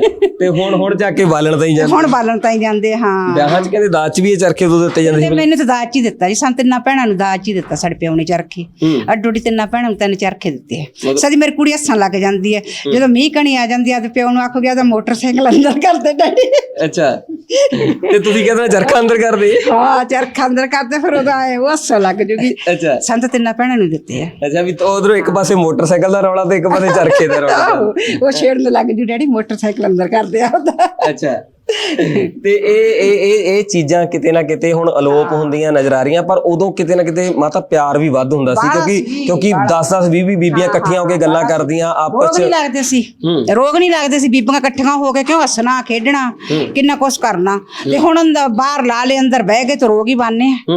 ਹਾਂ ਅਗਲਾ ਕਹਿੰਦੇ ਦੁੱਖ ਸੁੱਖ ਹੁੰਦਾ ਸੀ ਵੀ ਉਹ ਸਾਹਮਣੇ ਬੈਠ ਕੇ ਹੋ ਜਾਂਦਾ ਸੀ, ਹੁਣ ਅੰਦਰੋਂ ਅੰਦਰ ਹੀ ਦੁੱਖ ਸੁੱਖ ਚੱਲਦਾ। ਹਾਂ ਅੰਦਰੋਂ ਅੰਦਰ ਹੀ। ਹਾਂ ਇਹ ਤਾਂ ਬੜਾ ਵਧੀਆ ਜਿਹੜਾ ਹੁਣ ਆਹ ਕੰਮ ਚੱਲ ਪਿਆ। ਸਦੇ ਨਾਲੇ ਬੀਬੀਆਂ ਭੈਣਾਂ ਕਿੰਨੀਆਂ ਇਕੱਠੀਆਂ ਹੁੰਦੀਆਂ ਸਾਰੀਆਂ ਡੋਡੀ। ਕਹਿੰਦੇ ਨੋ ਸੱਸ 'ਚ ਲੜਾਈ ਵੀ ਘਟ ਜਾਂਦੀ ਸੀ ਕਿਉਂਕਿ ਨੋ ਪਰਾਂ ਜਾ ਕੇ ਕਿਤੇ ਉੱਥੇ ਚਰਖਾ ਕੱਤਣ ਲੱਗ ਜਾਂਦੀ ਜਾਂ ਆਪਦੀਆਂ ਸਹੇਲੀਆਂ 'ਚ ਬੈਠ ਜਾਂਦੀ। ਹਾਂ ਤੇ ਹੁਣ ਇਹਦੇ ਨਾਲ ਫਰਕ ਤਾਂ ਪਿਆ ਹੋਣਾ ਕੰਮ। ਨਹੀਂ ਮੇਰੀਆਂ ਤਾਂ ਨੋਹਾਂ ਵੀ ਸ਼ਹਿਰ ਦੀਆਂ ਜੀ, ਖੱਡੀ ਵੀ ਬੁਣਦੀਆਂ ਮੇਰੇ ਨਾਲ, ਸੂਸਾਤ ਨਾਲ ਜੜਾਉਂਦੀਆਂ, ਮੰਜਿਆਂ ਦਾ ਨਾਲ ਬਣਵਾਉਂਦੀਆਂ, ਸਾਰਾ ਨਾਲ ਕਰਾਉਂਦੀਆਂ। ਮੇਰਾ 6 ਸਾਲ ਦਾ ਪੁੱਤ ਉਹ ਵੀ ਨਾਲ ਕਰਾਉਂਦਾ। ਬਿਲਕੁਲ ਮਾਤਾ ਨਾਲ ਗੱਲਾਂ ਬਾਤਾਂ ਕੀਤੀਆਂ ਕਿਉਂਕਿ ਮਾਤਾ ਇਹਨਾਂ ਸਾਰਿਆਂ ਨੂੰ ਇੱਥੇ ਜਿਹੜੀ ਟ੍ਰੇਨਿੰਗ ਹੈ ਉਹ ਦਿੰਦੇ ਨਜ਼ਰ ਆ ਰਹੇ ਆ। ਪਰ ਤੁਹਾਨੂੰ ਇੱਕ ਤਸਵੀਰ ਮੈਂ ਇੱਕ ਦਰੀ ਦੀ ਦਿਖਾਉਣਾ ਕਿਉਂਕਿ ਇਹ ਸਭ ਤੋਂ ਵੱਡੀ ਗੱਲ ਇਹ ਆ ਵੀ ਹੁਣ ਇਹ ਚੀਜ਼ ਬਿਲਕੁਲ ਅਲੋਪ ਹੁੰਦੀ ਨਜ਼ਰ ਆ ਰਹੀ ਹੈ। ਇਹ ਅਲੋਪ ਹੋਣ ਤੋਂ ਬਾਅਦ ਜੇ ਅੱਜ ਦੀ ਘੜੀ ਮੈਂ ਗੱਲ ਕਰ ਲਾਂ ਤਾਂ ਅੱਜ ਦੀ ਘੜੀ ਜਿਹੜਾ ਇਹ ਸਾਰਾ ਕੁਝ ਤੁਹਾਡੇ ਲਈ ਤਾਂ ਇੱਕ ਵਿਰਾਸਤੀ ਤੌਰ ਤੇ ਹੈ ਕਿਉਂਕਿ ਜਦੋਂ ਕੋਈ ਚੀਜ਼ ਅਲੋਪ ਹੋ ਜਾਂਦੀ ਹੈ ਨਾ ਤਾਂ ਫਿਰ ਉਹ ਆਪਾਂ ਕਹਿ ਦਿੰਦੇ ਆ ਵੀ ਮਿਊਜ਼ੀਅਮ 'ਚ ਰੱਖਣ ਵਾਲੀਆਂ ਬਣ ਜਾਂਦੀਆਂ। ਅੱਜ ਕੱਲ੍ਹ ਤਾਂ ਤੁਹਾਨੂੰ ਇਹ ਚੀਜ਼ਾਂ ਸਾਰੀਆਂ ਮਿਊਜ਼ੀਅਮ 'ਚ ਹੀ ਮਿਲਣਗੀਆਂ ਜਾਂ ਤੁਸੀਂ ਕਿਤੇ ਵਿਰਾਸਤੀ ਘਰ ਬਣੇ ਨੇ ਜਾਂ ਕਿਤੇ ਵਿਰਾਸਤੀ ਮੇਲੇ ਲੱਗਦੇ ਨੇ ਉਹਨਾਂ 'ਚ ਹੀ ਇਹ ਚੀਜ਼ਾਂ ਸਾਰੀਆਂ ਦਿਖਾਈ ਦਿੰਦੀਆਂ ਨੇ। ਪਰ ਜੇ ਸਭ ਤੋਂ ਵੱਡੀ ਗੱਲ ਅੱਜ ਦੀ ਕਰਾਂ ਮੈਂ ਤਾਂ ਅੱਜ ਇਸ ਮਿਸ਼ਨ ਨੂੰ ਸੰਭਾਲਣ ਦੇ ਲਈ ਇੱਕ ਵੱਖਰੀ ਪਹਿਲ ਕਦਮੀ ਜਿਹੜੀ ਉਹ ਕੀਤੀ ਗਈ ਹੈ। ਉਹ ਪਹਿਲ ਕਦਮੀ ਮੈਡਮ ਨੇ ਕੀਤੀ ਹੈ। ਆਪਾਂ ਗੱਲਬਾਤ ਕਰਦੇ ਹਾਂ। ਮੈਡਮ ਸਵਾਗਤ ਹੈ ਜੀ ਤੁਹਾਡਾ ਪ੍ਰਾਈਮ ਮਿਸ਼ਨ ਦੇ ਬਹੁਤ। ਨਮਸਕਾਰ ਮੈਡਮ, ਕਿਸ ਤਰ੍ਹਾਂ ਲੱਗਦਾ ਜੀ ਉਹ ਪੁਰਾਣੀ ਵਿਰਾਸਤ ਹੈ ਜਿਹੜੀ ਅਲੋਪ ਹੋ ਚੁੱਕੀ ਵਿਰਾਸਤ ਹੈ ਉਸ ਨੂੰ ਦੁਬਾਰੇ ਜਿਉਂਦਾ ਕਰਨ ਦੇ ਲਈ ਤੁਸੀਂ ਇਹ ਦੁਬਾਰੇ ਰੀਤ ਜਿਹੜੀ ਉਹ ਸ਼ੁਰੂ ਕੀਤੀ ਹੈ, ਖੱਡੀਆਂ ਦੀ ਰੀਤ ਲਾ ਲਈਏ ਜਾਂ ਚਰਖਿਆਂ ਦੀ ਰੀਤ ਲਾ ਲਈਏ? ਇਹ ਐਸਾ ਕੁਝ ਸੋਚ ਸਮਝ ਕੇ ਨਹੀਂ ਕੀਤਾ ਕਿ ਅਸੀਂ ਇਹ ਪੁਰਾਣਾ ਰਿਵਾਈਵ ਕਰਨਾ ਹੈ ਜਾਂ ਇਸ ਤਰ੍ਹਾਂ ਦਾ ਕਰਨਾ। ਇਹ ਬਸ ਆਪਣੇ ਆਪ ਹੁੰਦਾ ਗਿਆ। ਉਹ ਕਹਿੰਦੇ ਨਾ ਕਿ ਜਦੋਂ ਪਰਮਾਤਮਾ ਦਾ ਸਿਰ ਦੇ ਉੱਤੇ ਹੱਥ ਹੁੰਦਾ ਤਾਂ ਉਹ ਆਪਣੇ ਆਪ ਕਰਵਾਉਂਦਾ ਜਾਂਦਾ ਤੇ ਸਾਡੇ ਨਾਲ ਵੀ ਐਵੇਂ ਹੀ ਹੋਇਆ। ਖੇਤੀ ਵਿਰਾਸਤ ਮਿਸ਼ਨ ਦੀ ਸ਼ੁਰੂਆਤ 2005 'ਚ ਹੋਈ ਕੁਦਰਤੀ ਖੇਤੀ ਨੂੰ ਲੈ ਕੇ, ਕਿਉਂਕਿ ਸਾਡਾ ਸਮਾਜ ਜਿਹੜਾ ਭੋਜਨ ਖਾ ਰਿਹਾ ਉਹ ਜ਼ਹਿਰ ਵਾਲਾ ਭੋਜਨ ਹੈ। ਤਰ੍ਹਾਂ ਦੇ ਕੈਮੀਕਲ ਉਹਦੇ ਤੇ ਵਰਤੇ ਜਾਂਦੇ ਆ। ਫਿਰ ਭੋਜਨ ਦੇ ਨਾਲ ਅਸੀਂ ਦੇਖਿਆ ਕਿ ਜਿਹੜਾ ਕੱਪੜਾ ਅਸੀਂ ਪਾ ਰਹੇ ਹਾਂ ਉਹ ਵੀ ਸਾਰਾ BT ਕਾਟਨ ਹੈ ਜਿਹੜੀ ਜ਼ਹਿਰ ਨਾਲ ਉਗਾਈ ਜਾਂਦੀ ਹੈ। ਤੇ ਫਿਰ ਸਾਡੀ ਸ਼ੁਰੂਆਤ ਹੋਈ ਕਿ ਅਸੀਂ ਦੇਸੀ ਕਪਾਹ ਲਗਾਈਏ, ਦੇਸੀ ਨਰਮਾ ਲਗਾਈਏ ਜਿਹੜਾ ਸਾਡੇ ਇੱਥੇ ਪਹਿਲਾਂ ਹੁੰਦਾ ਸੀ। ਦੇਸੀ ਕਪਾਹ ਨਰਮਾ ਕਿਸਾਨਾਂ ਤੋਂ ਉਗਵਾ ਕੇ ਫਿਰ ਜਦੋਂ ਅਸੀਂ ਪਿੰਡਾਂ 'ਚ ਦੇਖਿਆ ਕਿ ਪਹਿਲਾਂ ਚਰਖੇ ਵੀ ਚੱਲਦੇ ਸੀ, ਖੱਡੀਆਂ ਵੀ ਚੱਲਦੀਆਂ ਸੀ ਤੇ ਹੁਣ ਇਹ ਸਾਰਾ ਕੰਮ ਬੰਦ ਹੁੰਦਾ ਜਾਂਦਾ ਹੈ ਤੇ ਖਤਮ ਹੁੰਦਾ ਜਾਂਦਾ ਹੈ। ਅੱਜ ਨਾਲ ਆਪਾਂ ਖੱਡੀਆਂ ਵੀ ਦੇਖ ਲੈਂਦੇ ਹਾਂ। ਆਪਾਂ ਗੱਲਬਾਤ ਵੀ ਆਪਣੀ ਚੱਲਦੀ ਰਹਿਣੀ ਹੈ। ਇੱਧਰ ਖੱਡੀਆਂ ਚੱਲਦੀਆਂ। ਜਦੋਂ ਤੁਸੀਂ ਸੋਚ ਬਣਾਈ ਵੀ ਸਾਰਾ ਕੁਝ ਅੱਜ ਕੱਲ੍ਹ ਦੇ ਸਮੇਂ ਨੂੰ ਲੈ ਕੇ, ਕਿਉਂਕਿ ਅੱਜ ਕੱਲ੍ਹ ਦੇ ਸਮੇਂ ਦੀ ਮੈਂ ਗੱਲ ਕਰ ਰਹਾ ਤਾਂ ਤੁਸੀਂ ਦੱਸਿਆ ਵੀ ਅੱਜ ਕੱਲ੍ਹ ਤਾਂ ਜੇ ਕਾਟਨ ਆਉਂਦੀ ਹੈ ਤਾਂ ਉਹ ਵੀ BT ਹੋ ਗਈ। BT ਕਾਟਨ ਹੈ ਜਿਹਦੇ ਉੱਤੇ ਤਰ੍ਹਾਂ ਦੇ ਕੈਮੀਕਲ, ਪੈਸਟੀਸਾਈਡ ਔਰ ਫਰਟੀਲਾਈਜ਼ਰ ਵਰਤੇ ਜਾਂਦੇ ਆ। ਤਾਂ ਅਸੀਂ ਕਿਸਾਨਾਂ ਤੋਂ ਉਹ ਦੇਸੀ ਕਪਾਹ ਤੇ ਨਰਮਾ ਉਗਵਾ ਕੇ ਉਹਨਾਂ ਨੂੰ ਪਿੰਡਾਂ ਦੇ ਵਿੱਚ ਦਿੱਤਾ, ਬੀਬੀਆਂ ਨੂੰ ਪੂਣੀਆਂ ਬਣਾ ਕੇ। ਉਹਨਾਂ ਨੇ ਚਰਖੇ ਦੇ ਉੱਤੇ ਉਹਦਾ ਸੂਤ ਕੱਤਿਆ ਤੇ ਜਦੋਂ ਸਾਡੇ ਕੋਲ ਉਹ ਸੂਤ ਆ ਗਿਆ ਫਿਰ ਸਾਨੂੰ ਲੱਗਿਆ ਵੀ ਇਹਦਾ ਕੱਪੜਾ ਵੀ ਬਣਨਾ ਚਾਹੀਦਾ ਹੈ। ਅਸੀਂ ਪਿੰਡਾਂ ਦੇ ਵਿੱਚ ਗਏ, ਅਸੀਂ ਖੱਡੀਆਂ ਭਾਲੀਆਂ ਤੇ ਸਾਨੂੰ ਪਤਾ ਲੱਗਿਆ ਵੀ ਪਹਿਲਾਂ ਜੁਲਾਹੇ ਹੁੰਦੇ ਸੀ ਪਿੰਡ ਦੇ ਵਿੱਚ ਜਿਹੜੇ ਕੱਪੜਾ ਬੁਣਦੇ ਸੀ ਤੇ ਹਰ ਇੱਕ ਘਰ ਦੇ ਵਿੱਚ ਖੱਡੀ ਵੀ ਹੁੰਦੀ ਸੀ, ਛੋਟੇ ਵਾਲੀ ਖੱਡੀ। ਇਹ ਜਿਵੇਂ ਬੋਦੇ ਵਾਲੀ ਖੱਡੀ ਹੈ ਜਿਹੜੀ ਆਪਾਂ ਇੱਥੇ ਚਲਾ ਰਹੇ ਹਾਂ, ਇਹ ਜੁਲਾਹਿਆਂ ਦੇ ਕੋਲ ਹੁੰਦੀ ਸੀ। ਪਰ ਘਰ ਦੇ ਵਿੱਚ ਜਿਹੜੀ ਬੀਬੀਆਂ ਖੱਡੀਆਂ ਚਲਾਉਂਦੀਆਂ ਸੀ ਉਹ ਟੋਏ ਵਾਲੀ ਖੱਡੀ ਸੀਗੀ। ਬਿਲਕੁਲ ਕੱਚੇ ਥਾਂ 'ਚ ਜ਼ਿਆਦਾ ਬਣੀ, ਕੱਚੇ ਥਾਂ ਤੇ ਸੀਗੀ। ਉਹ ਪਿੰਡ ਦੇ ਵਿੱਚ ਆਪਣੇ ਘਰ ਦੀ ਜ਼ਰੂਰਤ ਪੂਰੀ ਕਰਨ ਲਈ, ਕੱਪੜੇ ਦੀ ਜ਼ਰੂਰਤ ਜਾਂ ਫਿਰ ਆਪਣੀ ਬੇਟੀਆਂ ਨੂੰ ਦਾਜ ਦਹੇਜ ਦੇਣ ਲਈ ਵਿਆਹਾਂ ਸ਼ਾਦੀਆਂ ਦੇ ਵਿੱਚ ਉਹਦੇ ਲਈ ਇਸਤੇਮਾਲ ਹੁੰਦਾ ਸੀ। ਤੇ ਫਿਰ ਅਸੀਂ ਹੌਲੀ ਕੱਪੜਾ ਬਣਵਾਉਣਾ ਸ਼ੁਰੂ ਕੀਤਾ। ਤਾਂ ਜਿਹੜੀ ਇਹ ਕਾਟਨ ਦੀ ਪੂਰੀ ਵੈਲਿਊ ਚੇਨ ਹੈ cotton production, cotton processing, fabric weaving, ਅਸੀਂ ਇਹਨੂੰ ਪੂਰਾ ਰਿਵਾਈਵ ਕਰਨ ਦੀ ਕੋਸ਼ਿਸ਼ ਕੀਤੀ। ਤੇ ਫਿਰ ਇਹਦੇ ਵਿੱਚ ਅਲੱਗ-ਅਲੱਗ ਕੜੀਆਂ ਜੁੜਨ ਲੱਗੀਆਂ। ਇਹਦੇ ਵਿੱਚ ਟੈਕਨੀਕਲ ਚੀਜ਼ਾਂ ਵੀ ਸੀਗੀ, ਸਾਇੰਟੀਫਿਕ ਚੀਜ਼ਾਂ ਵੀ ਸੀਗੀ, ਐਜੂਕੇਸ਼ਨਲ ਚੀਜ਼ਾਂ ਸੀ, ਕਲਚਰਲ ਐਸਪੈਕਟ ਸੀ, ਸੋਸ਼ਲ ਐਸਪੈਕਟ ਸੀ, ਇਕੋਲੋਜੀਕਲ ਚੀਜ਼ਾਂ ਸੀ। ਅਸੀਂ ਉਹਨੂੰ ਸਾਰਿਆਂ ਨੂੰ ਆਪਸ ਦੇ ਵਿੱਚ ਜੋੜਿਆ ਤੇ ਫਿਰ ਸਾਨੂੰ ਲੱਗਿਆ ਅਸੀਂ 6 ਸਾਲ ਹੋ ਗਏ ਇਹ ਕੰਮ ਕਰਦੇ ਹੋਏ। ਤੇ ਫਿਰ ਕਾਟਨ ਪ੍ਰੋਡਕਸ਼ਨ ਵੀ ਕਿਸਾਨ ਕਰ ਰਹੇ ਹੈ, ਕਤਾਈ ਦਾ ਕੰਮ ਵੀ ਹੋ ਰਿਹਾ, ਪਰ ਕੱਪੜਾ ਬੁਣਨ ਵਾਲੇ ਘਟਦੇ ਜਾਂਦੇ ਸੀਗੇ। ਜਿਹੜਾ ਕੱਪੜਾ ਬੁਣਦੇ ਸੀ ਉਹ ਜਾਂ ਤਾਂ ਬਜ਼ੁਰਗ ਹੈ, ਵੱਡੀ ਉਮਰ ਦੇ ਵਿੱਚ ਹੈ, ਉਹਨਾਂ ਦੀ ਅਗਲੀ ਪੀੜ੍ਹੀ ਇਹ ਕੰਮ ਕਰ ਨਹੀਂ ਰਹੀ। ਤਾਂ ਇਸ ਕਰਕੇ ਅਸੀਂ ਇਹ ਬੁਣਕਰ ਪਾਠਸ਼ਾਲਾ ਇੱਥੇ ਸ਼ੁਰੂ ਕੀਤੀ ਹੈ ਜੈਤੋ ਦੇ ਵਿੱਚ, ਆਰਵੀ ਸ਼ਾਂਤੀ ਨਗਰ ਕਲੋਨੀ ਦੇ ਵਿੱਚ, ਜਿੱਥੇ ਸਾਡੇ ਕੋਲ 10 ਸਟੂਡੈਂਟ ਆਉਂਦੇ ਨੇ ਤੇ 2 ਸਾਡੇ ਟੀਚਰ ਹੈ। ਇੱਕ ਤਾਂ ਡੋਡ ਵਾਲੇ ਆਂਟੀ ਹੈ ਤੇ ਇੱਕ ਕੋਟਕਪੂਰੇ ਤੋਂ ਬਾਬਾ ਜੀ ਆਉਂਦੇ, ਉਹ ਅੱਜ ਆਏ ਨੇ। ਤਾਂ ਇੱਥੇ ਆ ਕੇ ਇਹ ਖੱਡੀਆਂ ਦੀ ਸਿਖਲਾਈ ਦਿੰਦੇ ਨੇ, ਕੀ ਤਾਣਾ ਹੈ, ਕੀ ਬਾਣਾ ਹੈ, ਕਿਵੇਂ ਰੱਛ ਭਰਨਾ ਹੈ, ਕਿਵੇਂ ਸ਼ਟਲ ਭਰਨੀ ਹੈ, ਕਿਵੇਂ ਕੰਘੀ ਭਰਨੀ ਹੈ। ਤਾਂ ਉਹ ਸਾਰੀ ਜਿਹੜੀ ਬਾਰੀਕੀਆਂ ਹੈ ਕੱਪੜਾ ਬਣਾਉਣ ਦੀ, ਉਹ ਇਹਨਾਂ ਨੂੰ ਸਿਖਾਈ ਜਾਂਦੀ ਹੈ। ਪਹਿਲਾਂ ਮੈਨੂੰ ਲੱਗਦਾ ਵੀ ਤੁਹਾਨੂੰ ਵੀ ਪਹਿਲਾਂ ਸਿੱਖਣ ਵਾਸਤੇ ਵਾਹਵਾ ਮੁਸ਼ੱਕਤ ਕਰਨੀ ਪਈ ਹੋ, ਕਿਉਂਕਿ ਇਹ ਸਾਰਾ ਸਿਸਟਮ ਜਿਹੜਾ ਸਾਰਾ ਲੋਪ ਹੋ ਗਿਆ, ਨਾ ਸਿਖਾਉਣ ਵਾਲੇ ਰਹੇ ਤੇ ਨਾ ਸਿੱਖਣ ਵਾਲੇ ਰਹੇ। ਮੈਂ ਖੁਦ ਚਰਖਾ ਚਲਾਉਂਦੀ ਹਾਂ, ਮੈਂ 2017 ਤੋਂ ਚਰਖਾ ਚਲਾ ਰਹੀ ਹਾਂ। ਤੇ ਜਦੋਂ ਮੈਂ ਖੇਤੀ ਵਿਰਾਸਤ ਮਿਸ਼ਨ ਦੇ ਵਿੱਚ ਆਈ ਤਾਂ ਇੱਥੇ ਵੀ ਮੈਨੂੰ ਚਰਖਾ ਮਿਲਿਆ ਤੇ ਚਰਖੇ ਤੋਂ ਬਾਅਦ ਫਿਰ ਮੈਂ ਖੱਡੀ ਦਾ ਕੰਮ ਵੀ ਆਪ ਸਿੱਖਿਆ, ਮੈਂ ਬੁਣਾਈ ਵੀ ਕੀਤੀ ਹੈ। ਤੇ ਮੇਰੇ ਲਈ ਇਹ ਕੰਮ ਸਿਰਫ ਪ੍ਰੋਡਕਸ਼ਨ, ਮਾਰਕੀਟਿੰਗ ਔਰ ਲਾਈਵਲੀਹੁੱਡ ਨਹੀਂ ਹੈ, ਇਹ ਆਪਣੀ ਜ਼ਿੰਦਗੀ ਨੂੰ ਸਮਝਣ ਦਾ ਵੀ ਇੱਕ ਮਾਧਿਅਮ ਹੈ, ਕਿਉਂਕਿ ਇਹਦੇ ਰਾਹੀਂ ਇੱਕ ਬਹੁਤ ਵਧੀਆ ਐਜੂਕੇਸ਼ਨ ਹੋ ਸਕਦੀ ਹੈ, ਲਾਈਫ ਐਜੂਕੇਸ਼ਨ ਹੋ ਸਕਦੀ ਹੈ। ਇਹਦੇ ਵਿੱਚ ਪੂਰਾ ਗਿਆਨ ਹੈ, विज्ञान है, कला है, परंपरा है। और कपड़ा बनाना सिर्फ एक माध्यम है समाज दे विच वख-वख चीज़ां नूं समझण दा, अपने देश नूं समझण दा, अपनी परंपरावां नूं समझण दा। ਤਾਂ ਇਸ ਕਰਕੇ ਅਸੀਂ ਕਿਸਾਨਾਂ ਨਾਲ ਵੀ ਕੰਮ ਕਰ ਰਹੇ ਹਾਂ ਤੇ ਕਾਰੀਗਰ ਸਮਾਜ ਨਾਲ ਵੀ ਕੰਮ ਕਰ ਰਹੇ ਹਾਂ। ਤੇ ਸਾਡੀ ਕੋਸ਼ਿਸ਼ ਹੈ ਕਿ ਅਗਲੇ ਆਉਣ ਵਾਲੇ 3-4 ਸਾਲਾਂ ਦੇ ਵਿੱਚ ਅਸੀਂ ਇੱਕ ਵੱਡਾ ਇੰਸਟੀਚਿਊਟ ਬਣਾਈਏ, ਜਿੱਥੇ ਕਾਟਨ ਪ੍ਰੋਸੈਸਿੰਗ, ਸਪਿਨਿੰਗ, ਵੀਵਿੰਗ ਦੀ ਤਾਂ ਗੱਲ ਹੋਏ, ਪਰ ਹੋਰ ਵੀ ਜਿਹੜੀ ਪੰਜਾਬ ਦੀਆਂ ਕਲਾਵਾਂ ਹੈ ਅਸੀਂ ਉਹਦੇ ਤੇ ਵੀ ਕੰਮ ਕਰ ਸਕੀਏ। ਜਿਵੇਂ ਹੁਣ ਤੁਸੀਂ ਨੌਜਵਾਨ ਹੋ ਜੀ, ਤੁਸੀਂ ਵੀ ਪੜ੍ਹ ਲਿਖ ਕੇ ਜੇ ਮੈਂ ਗੱਲ ਕਰਾਂ ਤਾਂ ਵੀ ਇੱਧਰਲੇ ਪਾਸੇ ਸੋਚ ਬਣਾਈ, ਇਹ ਆਈ ਕਿਵੇਂ ਸੋਚ? ਕਿਉਂਕਿ ਸੋਚਣਾ ਇੱਧਰ ਬਹੁਤ ਔਖਾ ਹੈ, ਕਿਉਂਕਿ ਇਹ ਇੱਕ ਸ਼ੁਰੂਆਤ ਨਹੀਂ, ਇਹ ਬਹੁਤ ਇੱਕ ਕਹਿੰਦੇ ਚੈਲੰਜ ਹੈ ਬਹੁਤ ਵੱਡਾ। ਤੁਹਾਡੀ ਗੱਲ ਸਹੀ ਹੈ, ਚੈਲੰਜ ਤਾਂ ਹੈ, ਪਰ ਮੈਂ ਸ਼ਾਇਦ ਇਹਨੂੰ ਕਦੇ ਚੈਲੰਜ ਦੀ ਤਰ੍ਹਾਂ ਲਿੱਤਾ ਨਹੀਂ। ਉਹ ਕਹਿੰਦੇ ਨੇ ਕਿ ਜਿਹੜੀਆਂ ਚੀਜ਼ਾਂ ਤੁਹਾਡੀ ਜ਼ਿੰਦਗੀ ਦੇ ਵਿੱਚ ਪਰਮਾਤਮਾ ਨੇ ਲਿਖੀਆਂ ਹੋਣ ਉਹ ਹੋਣੀਆਂ ਹੀ ਹੁੰਦੀਆਂ। ਤੇ ਮੈਨੂੰ ਲੱਗਿਆ ਕਿ ਪਰਮਾਤਮਾ ਨੇ ਮੇਰੀ ਜ਼ਿੰਦਗੀ ਦੇ ਵਿੱਚ ਇਹ ਖੱਡੀ ਦਾ ਕੰਮ ਲਿਖਿਆ ਹੋਇਆ, ਇਹਨੂੰ ਕਰਨਾ, ਕਰਵਾਉਣਾ, ਹੋਰ ਅੱਗੇ ਵਧਾਉਣਾ। ਸ਼ਾਇਦ ਮੇਰੀ ਜ਼ਿੰਦਗੀ ਇਸੇ ਲਈ ਹੈ। ਮੈਂ ਹੁਣ ਆਪਣੇ ਅਰਲੀ 30s ਦੇ ਵਿੱਚ ਹਾਂ, ਤਾਂ ਮੇਰੇ ਕੋਲ 20-30 ਸਾਲ ਜ਼ਿੰਦਗੀ ਦੇ ਠੀਕ ਠਾਕ ਹੋਣਗੇ ਜੇ ਪਰਮਾਤਮਾ ਨੇ ਆਸ਼ੀਰਵਾਦ ਦਿੱਤਾ। ਤੇ ਮੇਰੀ ਕੋਸ਼ਿਸ਼ ਹੈ ਕਿ ਮੈਂ ਇਸ ਕੰਮ ਨੂੰ ਪ੍ਰਫੁੱਲਿਤ ਕਰਾਂ। ਵੈਸੇ ਮੈਂ ਗਾਂਧੀ ਜੀ ਦੀ ਕਿਤਾਬ ਪੜ੍ਹੀ ਹੈ ਗ੍ਰਾਮ ਸਵਰਾਜ, ਜਿਨੇ ਮੈਨੂੰ ਭਾਰਤ ਦੇ ਪਿੰਡਾਂ ਨੂੰ ਸਮਝਣ ਦੀ ਪ੍ਰੇਰਨਾ ਦਿੱਤੀ ਕਿ ਭਾਰਤ ਕੀ ਹੈ ਔਰ ਭਾਰਤ ਦੇ ਪਿੰਡ ਕੀ ਹੈ। ਪਿੰਡ ਇੱਕ ਮਨੁੱਖੀ ਸਰੀਰ ਦੀ ਤਰ੍ਹਾਂ ਹੈ, ਜਿਹਦੇ ਵੱਖ-ਵੱਖ ਅੰਗ ਆਪਸ ਦੇ ਵਿੱਚ ਮਿਲ ਕੇ ਇਹਨੂੰ ਸੰਪੂਰਨ ਬਣਾਉਂਦੇ ਆ। ਸਿਰਫ ਫਿਜ਼ੀਕਲ ਸਟਰਕਚਰ ਨਹੀਂ ਹੈ, ਉਹਦੀ ਇੱਕ ਆਪਣੀ ਆਤਮਾ ਵੀ ਹੈ, ਉਹਦਾ ਇੱਕ ਆਪਣਾ ਇੰਟੈਲੈਕਟ ਵੀ ਹੈ ਜਿਹੜਾ ਸੋਚ ਪਾਉਂਦਾ ਹੈ। ਤੇ ਸਾਡੀ ਕੋਸ਼ਿਸ਼ ਇਹੀ ਹੈ, ਆਈ ਵਰਕ ਵਿਦ ਵਿਮਨ, ਮੈਂ ਬੀਬੀਆਂ ਦੇ ਨਾਲ ਕੰਮ ਕਰਦੀ ਹਾਂ। ਤੁਸੀਂ ਦੇਖ ਰਹੇ ਹੋ ਕਿ ਇੱਥੇ ਸਾਰੀ ਬੀਬੀਆਂ ਹੀ ਹੈ, ਔਰ ਬੀਬੀਆਂ ਜਦੋਂ ਰਿਸਪੌਂਸਿਬਿਲਿਟੀ ਲੈਂਦੀਆਂ ਕਿਸੇ ਚੀਜ਼ ਦੀ ਤਾਂ ਫਿਰ ਉਹ ਉਹਨੂੰ ਸਿਰੇ ਚਾੜਦੀ। ਤਾਂ ਮੇਰੇ ਲਈ ਇਹ ਇੱਕ ਪੀਸ ਬ੍ਰਿਗੇਡ ਦਾ ਕੰਮ ਹੈ। ਜਿਵੇਂ ਸਮਾਜ ਦੇ ਵਿੱਚ ਪੁਲਿਸ ਫੋਰਸ ਹੁੰਦੀ ਹੈ, ਬਾਰਡਰ ਸਿਕਿਉਰਿਟੀ ਫੋਰਸ ਹੁੰਦੀ ਹੈ, ਜਾਂ ਫਿਰ ਬਾਰਡਰ ਤੇ ਹੋਰ ਵੀ ਤਰ੍ਹਾਂ ਦੀਆਂ ਸਾਡੀ ਸਪੈਸ਼ਲ ਫੋਰਸ ਹੁੰਦੀ ਹੈ ਜਿਹੜੀ ਫਿਜ਼ੀਕਲ ਵੈਪਨ ਯੂਜ਼ ਕਰਦੀ ਹੈ ਕੁਝ।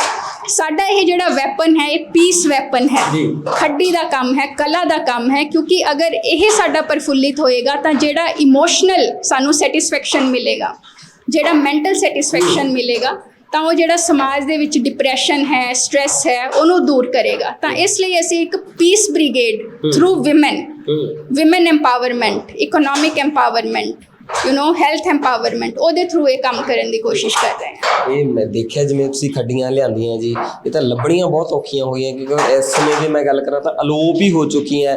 ਲੱਭਣ ਵਾਸਤੇ ਵੀ ਇੱਕ ਮੁਸ਼ੱਕਤ, ਇੱਕ ਚੈਲੰਜ ਸੀ। ਤੁਹਾਡੀ ਗੱਲ ਬਿਲਕੁਲ ਸਹੀ ਹੈ। ਇਹ ਕੁਝ ਖੱਡੀਆਂ ਅਸੀਂ ਅੰਮ੍ਰਿਤਸਰ ਤੋਂ ਮੰਗਾਈ, ਅਜੇ ਅਸੀਂ ਪੁਰਾਣੀ ਖੱਡੀਆਂ ਹੀ ਲਗਾਈਆਂ, ਇੱਥੇ ਕੋਈ ਨਵੀਂ ਖੱਡੀ ਨਹੀਂ ਲਗਾਈ। ਨਵੀਂ ਖੱਡੀ ਤਾਂ 30-35 ਹਜ਼ਾਰ ਦੀ ਖੱਡੀ ਆਉਂਦੀ ਹੈ ਅੱਜ ਕੱਲ੍ਹ ਦੇ ਟਾਈਮ ਦੇ ਵਿੱਚ, ਕਿਉਂਕਿ ਲੱਕੜ ਦੀ ਖੱਡੀ ਹੈ ਪੂਰੀ। ਤੇ ਕੁਝ ਖੱਡੀਆਂ ਅਸੀਂ ਕੋਟਕਪੂਰੇ ਤੋਂ ਮੰਗਾਈ, ਕੁਝ ਖੱਡੀਆਂ ਸਾਡੀ ਉੱਤਰਾਖੰਡ ਤੋਂ ਆਈ। ਉੱਥੇ ਇੱਕ ਉੱਤਰਾਖੰਡ ਤੱਕ, ਹਾਂਜੀ, ਉੱਥੇ ਇੱਕ ਆਰਗੇਨਾਈਜੇਸ਼ਨ ਹੈ society for integrated development of Himalayas, Sidh, ਉਹ ਵੀ ਐਜੂਕੇਸ਼ਨ ਦਾ ਕੰਮ ਕਰਦੇ ਆ। ਉਹਨਾਂ ਨੇ ਵੀ ਉੱਥੇ ਹੈਂਡਲੂਮ ਲਗਾਈ ਸੀ ਤੇ ਹੁਣ ਉਹਨਾਂ ਨੇ ਸਾਨੂੰ ਡੋਨੇਟ ਕਰਤੀ ਕਿ ਤੁਸੀਂ ਇੱਥੇ ਖੱਡੀ ਦਾ ਕੰਮ ਕਰ ਰਹੇ ਹੋ ਤਾਂ ਤੁਸੀਂ ਸਾਡੇ ਤੋਂ ਇਹ ਲੈ ਜਾਓ। ਉਹਨਾਂ ਨੇ ਉੱਥੇ ਵਾਈਂਡ ਅਪ ਕਰਤਾ ਤੇ ਫਿਰ ਖੱਡੀਆਂ ਨੂੰ ਇੱਥੇ ਲਿਆ ਕੇ ਅਸੈਂਬਲ ਕਰਨਾ, ਉਹਨਾਂ ਨੂੰ ਚਲਾਉਣਾ, ਉਹਨਾਂ ਦੀ ਫੰਕਸ਼ਨਿੰਗ ਪ੍ਰੋਪਰ ਹੋਵੇ ਤਾਂ ਇਹ ਸਾਰਾ ਇੱਕ ਵੱਡਾ ਕੰਮ ਹੈ। ਅਸੀਂ ਅੰਮ੍ਰਿਤਸਰ ਤੋਂ ਵੀ ਬੁਨਕਰਾਂ ਨੂੰ ਬੁਲਾਇਆ, ਕੋਟਕਪੂਰੇ ਤੋਂ ਵੀ ਬੁਲਾਇਆ, ਕੁਝ ਰਾਜਸਥਾਨ ਤੋਂ ਵੀ ਆਏ ਤਾਂ ਹੁਣ ਵੀ ਅਜੇ ਵੀ ਇਹ ਕੰਮ ਚੱਲ ਰਿਹਾ ਤੇ ਹੌਲੀ ਹੌਲੀ ਇਹ ਸੈੱਟ ਹੋਏਗਾ। ਪਰ ਮੈਨੂੰ ਉਮੀਦ ਹੈ ਕਿ ਆਉਣ ਵਾਲੇ ਅਗਲੇ 2-3 ਮਹੀਨੇ 'ਚ ਸਾਡਾ ਇਹ ਬੈਚ ਚੰਗੀ ਤਰ੍ਹਾਂ ਸਿੱਖ ਜਾਏਗਾ 10 ਲੋਕਾਂ ਦਾ ਕੱਪੜਾ ਬੁਣਨਾ ਤੇ ਫਿਰ ਅਸੀਂ ਹੋਰ ਲੋਕਾਂ ਨੂੰ ਵੀ ਟ੍ਰੇਨਿੰਗ ਦੇਵਾਂਗੇ। ਕਾਟਨ ਵਗੈਰਾ ਦੀ ਗੱਲ ਕਰੀਏ ਤੇ ਕਾਟਨ ਦੀ ਵੀ ਕੁਆਲਿਟੀ ਹੁੰਦੀ ਹੈ ਜੀ, ਕਿਉਂਕਿ ਇਹਦੇ 'ਚ ਬਰਾਊਨ ਕਾਟਨ ਵੀ ਆਉਂਦੀ ਹੈ, ਕਿਉਂਕਿ ਕੱਪੜੇ ਮੈਂ ਦੇਖਿਆ ਇੱਕ ਖਾਕੀ ਜੇ ਰੰਗ ਦਾ ਜਿਹੜਾ ਰੂਈ ਦਾ ਕਲਰ ਹੁੰਦਾ ਉਹ ਕੁਝ ਸਪੈਸ਼ਲ ਹੁੰਦਾ ਹੈ ਜਾਂ ਕਿਸ ਤਰ੍ਹਾਂ ਜੀ? ਸਾਡੇ ਪੰਜਾਬ ਦੇ ਵਿੱਚ ਖਾਕੀ ਕਪਾਹ ਵੀ ਹੁੰਦੀ ਸੀ, ਖਾਕੀ ਨਰਮਾ ਵੀ ਹੁੰਦਾ। ਕਪਾਹ ਔਰ ਨਰਮਾ ਦੋ ਤਰ੍ਹਾਂ ਦੀ ਕਾਟਨ ਦੀ ਵੈਰਾਈਟੀਆਂ ਆ। ਕਪਾਹ ਜਿਹੜੀ ਹੈ ਉਹ ਸ਼ਾਰਟ ਸਟੈਪਲ ਹੁੰਦੀ ਹੈ, ਮਤਲਬ ਉਹਦਾ ਜਿਹੜਾ ਰੇਸ਼ਾ ਹੈ ਉਹ ਛੋਟਾ ਹੁੰਦਾ, ਜਿਹੜਾ ਨਰਮਾ ਹੈ ਉਹਦਾ ਰੇਸ਼ਾ ਲੰਬਾ ਹੁੰਦਾ। ਨਰਮਾ ਜ਼ਿਆਦਾਤਰ ਇੰਡਸਟਰੀ ਦੇ ਵਿੱਚ ਯੂਜ਼ ਹੁੰਦਾ ਪਰ ਜਿਹੜਾ ਅਸੀਂ ਆਪਣੇ ਹੱਥ ਦੇ ਨਾਲ ਚਰਖੇ ਤੇ ਕਤਾਈ ਕਰਦੇ ਹਾਂ ਉਹ ਛੋਟੇ ਰੇਸ਼ੇ ਵਾਲੀ ਕਾਟਨ ਕਪਾਹ ਕਰਦੇ ਸੀ। ਤਾਂ ਸਾਡੇ ਇੱਥੇ ਬਰਾਊਨ ਕਾਟਨ ਦਾ ਵੀ ਦੇਸੀ ਕਪਾਹ ਹੁੰਦੀ ਸੀਗੀ ਪਹਿਲਾਂ, ਪਰ ਹੁਣ ਉਹ ਬੀਜ ਖਤਮ ਹੋ ਗਿਆ। ਪਰ ਸਾਡੇ ਇੱਕ ਕਿਸਾਨ ਹੈ ਸੁਰਿੰਦਰਪਾਲ ਜੀ ਅਬੋਹਰ ਤੋਂ, ਉਹ ਇਸ ਬੀਜ ਨੂੰ ਰਿਵਾਈਵ ਕਰਨ ਦੀ ਕੋਸ਼ਿਸ਼ ਕਰ ਰਹੇ ਹਨ ਤੇ ਸਾਡੇ ਕੋਲ ਕੁਝ ਬਰਾਊਨ ਕਾਟਨ ਵੀ ਆਂਦੀ ਹੈ ਜਿਹਨੂੰ ਅਸੀਂ ਪ੍ਰੋਸੈਸ ਕਰਕੇ ਪੂਨੀਆਂ ਬਣਾ ਕੇ ਉਹਦਾ ਸੂਤ ਕੱਤ ਕੇ ਕੱਪੜਾ ਵੀ ਬਣਾਉਂਦੇ ਹਾਂ। ਕਿਸਾਨਾਂ ਨਾਲ ਜਦੋਂ ਗੱਲਬਾਤ ਕਰਦੇ ਹੋ ਵੀ ਤੁਸੀਂ ਹੁਣ ਕਾਟਨ ਜਿਹੜੀ ਬੀਜਣੀ ਸ਼ੁਰੂ ਕਰੋ ਕਿਉਂਕਿ ਤੁਹਾਨੂੰ ਲੋੜ ਪੈਂਦੀ ਆ, ਤਾਂ ਉਦੋਂ ਕਿਸਾਨ ਕਿਸ ਤਰ੍ਹਾਂ ਤੁਹਾਡੇ ਨਾਲ ਰਿਐਕਟ ਕਰਦੇ ਆ? ਲੱਗਦਾ ਵੀ ਹੁਣ ਇੰਟਰਸਟ ਦੁਬਾਰਾ ਲੈਂਦੇ ਇਸ ਪਾਸੇ?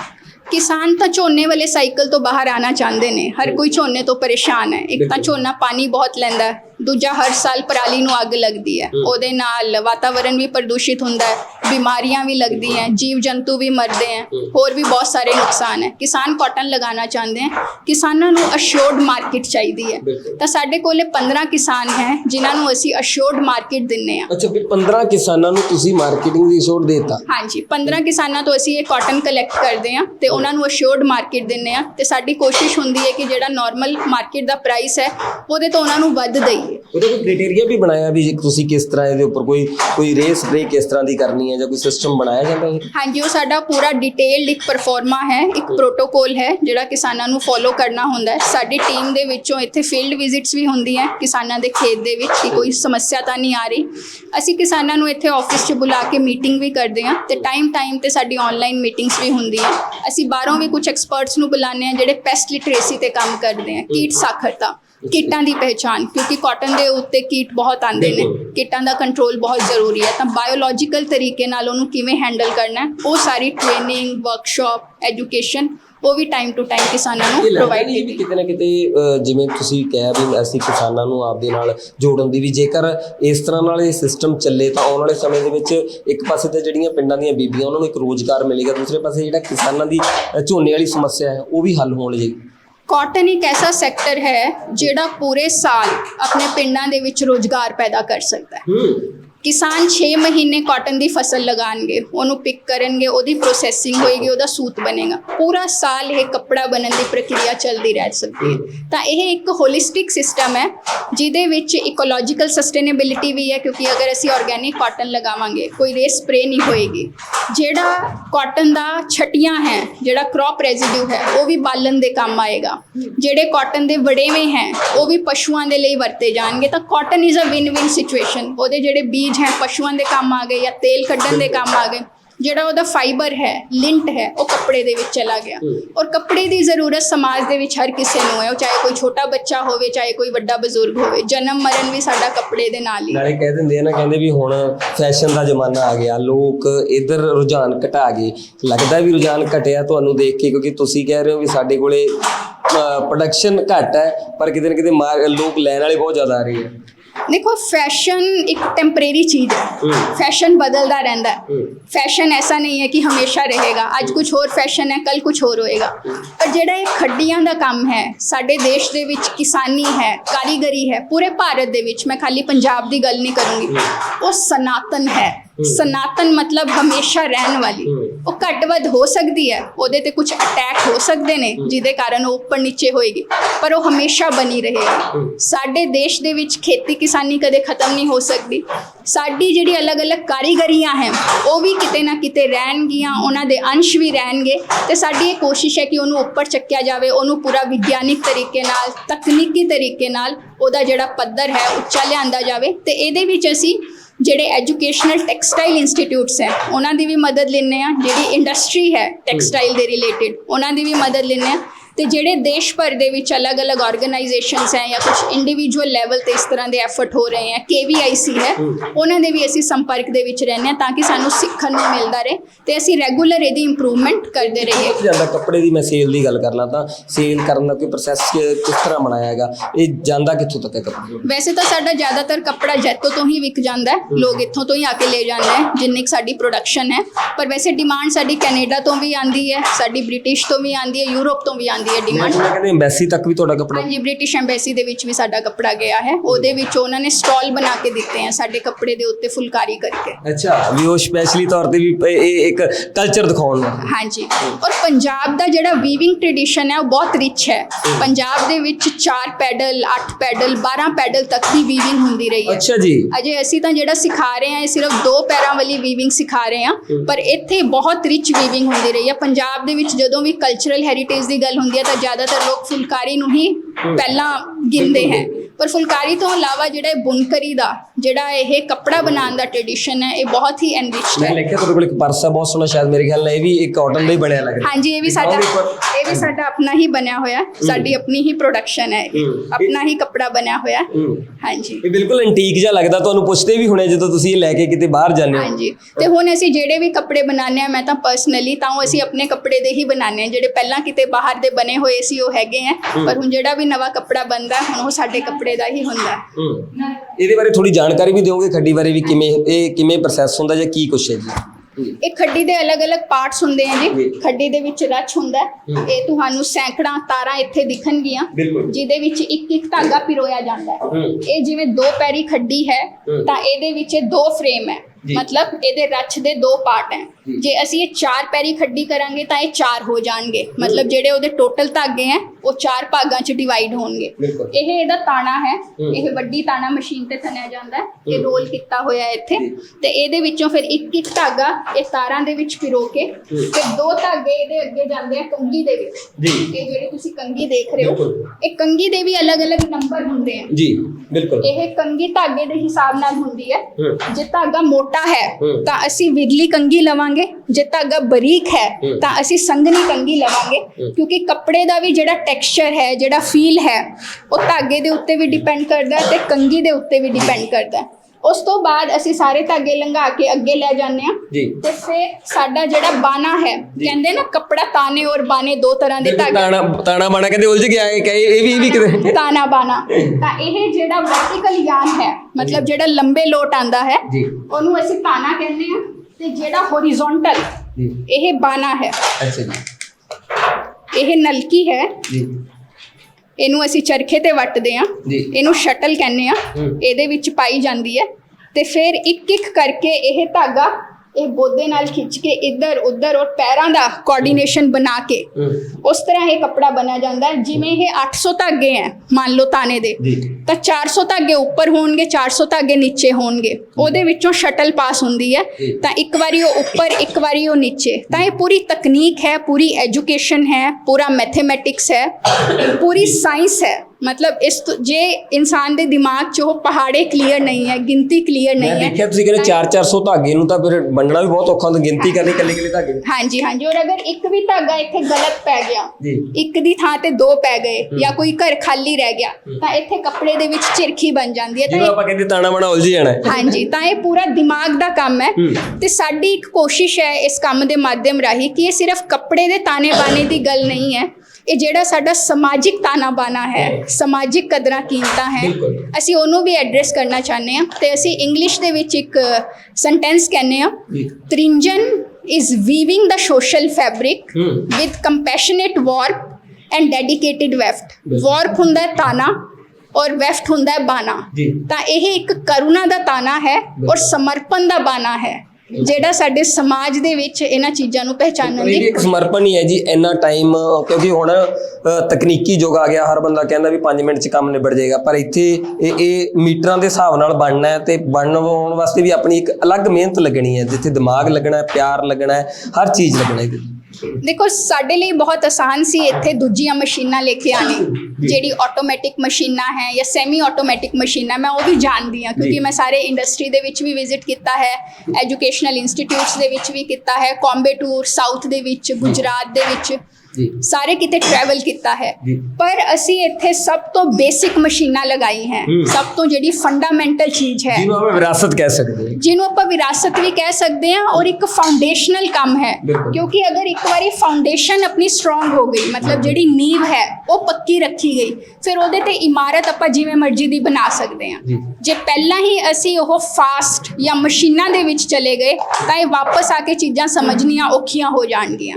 ਤਾਂ ਸਾਡੀ ਕੋਸ਼ਿਸ਼ ਹੈ ਕਿ ਕੱਪੜੇ ਦੇ ਨਾਲ ਨਾਲ ਸਾਡੇ ਸਟੂਡੈਂਟ ਆਪਣੀ ਖੱਡੀਆਂ ਵੀ ਆਪ ਡਿਜ਼ਾਈਨ ਕਰਨ। ਬਿਲਕੁਲ ਉਹਦੇ ਵਿੱਚ ਲੱਕੜ ਦਾ ਕੰਮ ਹੈ, ਲੋਹੇ ਦਾ ਕੰਮ ਹੈ, ਚਮੜੇ ਦਾ ਕੰਮ ਹੈ, ਰੱਸੀ ਦਾ ਕੰਮ ਹੈ। ਇਹਦਾ ਮਤਲਬ ਨਾਲ ਆਪਦੇ ਇਮੋਸ਼ਨਸ ਸਾਰੇ ਇਹਦੇ ਅੰਦਰ ਪਾਉਣੇ ਆ। ਬਿਲਕੁਲ ਇਹ ਅੱਜ ਪੂਰਾ ਆਪਾਂ ਤੁਹਾਡਾ ਬਹੁਤ ਸਾਰਾ ਸਮਾਨ ਹੈ ਜਿਹੜਾ ਨਾਲ ਰੈਡੀ ਹੋਇਆ, ਉਹਦੇ ਬਾਬਤ ਹੀ ਆਪਾਂ ਗੱਲਬਾਤ ਕਰਦੇ ਹਾਂ। ਤੁਸੀਂ ਦੇਖ ਸਕਦੇ ਹੋ ਤਸਵੀਰਾਂ 'ਚ, ਤੁਹਾਨੂੰ ਦਿਖਾ ਦਈਏ, ਇੱਕ ਛੋਟੀ ਜੀ ਬੱਚੀ ਹੈ ਜੀ, ਬੰਬਲ ਜਿਹਨੂੰ ਆਪਾਂ ਕਹਿ ਦਿੰਦੇ, ਇਹਨੂੰ ਬੰਬਲ ਹੀ ਕਿਹਾ ਜਾਂਦਾ। ਬੰਬਲ ਕਹਿੰਦੇ ਆ ਜੀ ਇਹਨੂੰ। ਇਹ ਵੀ ਅਸੀਂ ਧਾਗੇ ਗਿਣ ਕੇ ਪੂਰਾ ਉਂਗਲੀਆਂ ਦੇ ਨਾਲ ਟਵਿਸਟ ਕਰਕੇ, ਇਹ ਵੀ ਇੱਕ ਐਕਸਰਸਾਈਜ਼ ਹੈ, ਐਕੁਆ ਪ੍ਰੈਸ਼ਰ ਹੈ, ਮਤਲਬ ਸਾਡਾ ਜਿਹੜਾ ਸਾਰਾ ਕੰਮ ਹੈ ਉਹ ਫਿਜ਼ੀਕਲ ਹੈਲਥ ਨੂੰ ਸਹੀ ਤਰੀਕੇ ਨਾਲ ਰੱਖਣ ਦੇ ਵਿੱਚ ਵੀ ਮਦਦ ਕਰਦਾ ਹੈ। ਮੈਨੂੰ ਲੱਗਦਾ ਵੀ ਅੱਜ ਕੱਲ੍ਹ ਦੀਆਂ ਬੱਚੀਆਂ ਨੂੰ ਤਾਂ ਜੇ ਪੁੱਛੀਏ, ਨੌਜਵਾਨ ਤਾਂ ਬੰਬਲ ਦਾ ਪਤਾ ਹੀ ਨਹੀਂ ਹੋਣਾ ਵੀ ਕਿਵੇਂ ਵੱਟਿਆ ਜਾਂਦਾ ਜਾਂ ਕੀ ਹੁੰਦਾ। ਇਹ ਤੁਸੀਂ ਦੇਖ ਸਕਦੇ ਹੋ, ਇਹ ਹੁਣ ਸਾਰੇ ਹੱਥ ਨਾਲ ਕੀਤੇ ਹੋਏ ਆ ਬੰਬਲ।